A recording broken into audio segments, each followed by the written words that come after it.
नदी उफान मारती है। यहाँ चट्टानों से पत्थरों से राजा धाम की धरती को छूती है तो वह छटा वह दृश्य देखते ही बनता है और जो लोग भी उस मौके पे यहाँ आए वो दृश्य उनके आंखों में याद रहता है।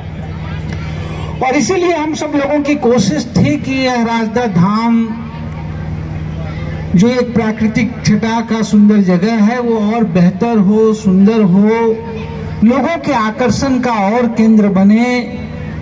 और बारिश के अलावा भी जब भी अब कोई आयोजन और कोई धार्मिक स्थल जुड़ जाते हैं तो जाहिर सी बात है उसमें बच्चों और महिलाओं की भूमिका बहुत ज्यादा बढ़ जाती है। लगातार यहाँ शादियां होती हैं और हम सब सारे जानते हैं कि शादियों में सबसे ज्यादा माँ बाप के साथ बच्चे आते हैं और बच्चों के लिए सबसे होती है कि उस फिर 2 घंटा 3 घंटा वो क्या करें।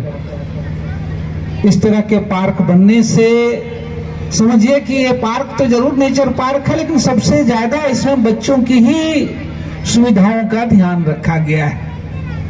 और जैसा कि डीएफओ साहब ने कहा कि ये आरंभ है, ये अंत नहीं है, ये शुरुआत है।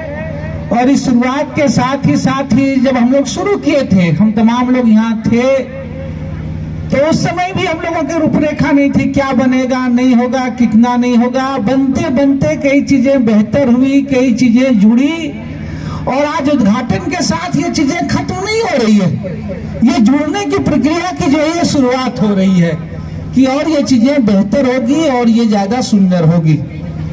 अभी लगातार कोशिश की गई है और आप तमाम लोगों के सुझाव और आलोचनाओं का स्वागत है कि जैसे हम लोग इसे और बेहतर बना सकें।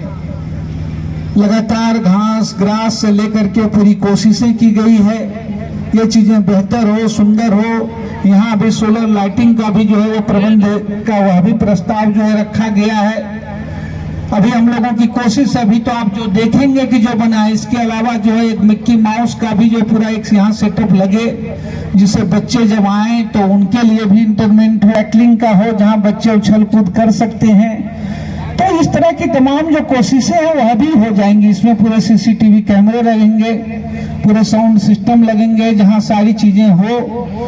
थोड़ी सी कई चीजें भी आप देखिएगा तो थोड़ी सा दिखेगा भी कि जैसे घास ही घास लगा, हम लोग सोचे थे लाकर, पानी की दिक्कत हो रही है नदी के किनारे ही, जिसको कहते हैं ना कि सबसे प्यासा वही होता है। हम लोगों ने बोरिंग भी किया था लेकिन वो सफल नहीं हुआ। हम लोगों ने तुरंत हुआ कि नदी से ही पानी ला करके यहाँ कोशिश की जाएगी। अभी आनंद फानंद में ये कोशिश की गई है, स्प्रिंकल झरना लगाया गया और हमको लगता है जो कुछ कई चीजें आपको शायद लगेगी, अभी घूमेंगे आपको खटकेगी, लेकिन वो चीजें बेहतर होगी और सुंदर होगी। इस पार्क को और बेहतर बनाया जाएगा, सुंदर बनाया जाएगा। कई चीजों में निर्माण से ज्यादा जरूरी होती है उसकी निरंतरता। और जब कोई इस तरह से पार्क बनाते हैं, कोई इस तरह से जहां लोगों में है, तो ये ज्यादा जरूरी है कि इसकी निरंतरता बनी रहे, ये बेहतर बना रहे, ये इनरिच होता रहे, ये समृद्ध होता रहे। और जाहिर सी बात है एक व्यापक संयोजन के बिना, एक व्यापक देख रेख के बिना ये मुश्किल है।